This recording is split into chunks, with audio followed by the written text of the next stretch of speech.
Terima kasih Mas Bram. Sebenarnya kalau kita berbicara terhadap aturan kripto ya di masing-masing negara itu pasti punya yurisdiksi yang berbeda-beda. Kalau kemudian kita berbicara di Indonesia, maka kita berbicara bahwa sekarang kita diatur sebagai sebuah komoditas gitu. Kalau kemudian kita bicara di US dan kita melihat bahwa perkembangan mereka, contohnya adalah seperti Coinbase yang juga sudah IPO, mestinya mereka juga sudah well prepare untuk mempersiapkan industri yang baru ini gitu. Tetapi sekali lagi kalau kami melihat ini seperti dosa masa lalu yang kemudian coba diungkit kembali gitu. Dan untuk trader ataupun untuk investor yang cukup lama ya, hal-hal ini justru tidak berpengaruh signifikan sebenarnya Mas. Tadi yang juga disampaikan Pak Oscar ya di dalam tayangan sebelumnya itu menjelaskan bahwa dari masing-masing regulator mereka punya kecakapan untuk bisa mengatur industrinya masing-masing dan seyogyanya juga bahwa warga negara tersebut ya tentu taat dan juga mengikuti dari license atau kripto yang terdaftar di masing negara tersebut gitu. Jadi adanya Binance ataupun Coinbase kalau kami melihatnya tidak terlalu signifikan di Indonesia, apalagi kemudian kita berbicara terhadap negara yang sudah memiliki aturan yang resmi tentang perdagangan kripto. Oke, baik. Kalau dari Anda, Mas Reza, apa sebetulnya yang salah? Apakah masalah pengawasan di sana yang mana memang kurang ketat dan terjadi kalau dilihat begitu ya, didugaannya adalah terkait penipuan? Ya, mungkin kalau saya melihat dari sisi finance dan juga peraturan di Amerika Serikatnya sendiri, eh, aturan ini udah memang sering kejar-kejaran antara pebisnis dan juga aturan yang ada. Dan kita tahu bahwa kripto itu merupakan salah satu aset keuangan yang baru dan memang eh, regulator itu masih cenderung tidak begitu mengerti harus bagaimana untuk membuat aturan-aturannya.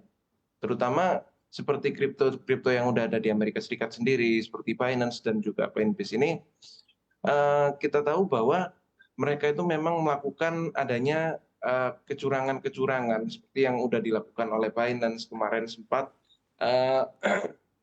Binance itu melakukan penggelapan dana dari nasabah dengan melakukan melarikan dana-dana nasabahnya itu ke perusahaan lain yang memang afiliasi dari Changpeng Zhou-nya itu, sehingga dengan adanya ini menyebabkan nasabah-nasabah dari atau pelanggan pengguna dari Binance itu akan mengalami kerugian dari potensi ketika kelolaan di perusahaan tetangganya, perusahaan yang dikelola juga Changpeng Zhou itu mengalami kerugian, ini akan berpotensi akan menjadi krisis di perusahaan Binance sendiri, sehingga kedepannya ini akan menjadi potensi kerugian untuk investor-investor yang berinvestasi di Binance itu.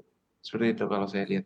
Oke, baik. Anda berarti mengatakan adanya juga ketidakpahaman begitu ya dari pemerintah bagaimana untuk membuat regulasi di industri yang baru ini. Sebetulnya, Mas Teguh, melihat juga dengan kepahaman pemerintah kita terhadap industri kripto di tanah air, Anda melihatnya seberapa paham pemerintah kita dalam meracik regulasi agar memang para pelaku pasar ataupun para investor di sana juga merasa aman? Ya, satu hal yang kami lihat bahwa negara kita di Indonesia itu sudah sangat progresif. Bagaimana kemudian pengaturan ini berjalan ya untuk industri yang relatif baru. Kripto itu tidak bisa kita hanya melihat dari satu sudut pandang saja. Bahwa kripto itu bisa dilihat sebagai pengembangan sebuah teknologi yang produk turunannya ada banyak. Bisa dianggap sebagai produk investasi atau komoditi, bisa digunakan sebagai produk security atau lebih ke money market gitu ya.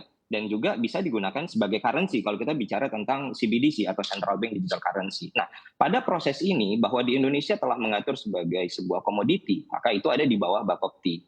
Dan kemudian kita melihat lagi bahwa OJK ya atau dalam hal ini adalah Kementerian Keuangan sudah mengeluarkan yang namanya P2SK ya, yang mana kemudian penguatan dan pengembangan sektor keuangan dan memasukkan unsur aset kripto di dalamnya. Tentu ini menjadi sebuah angin segar ya bagi investor kripto ataupun juga investor di konvensional pada lainnya, sehingga melihat bahwa ini lebih prudent, lebih punya legitimasi yang kuat gitu.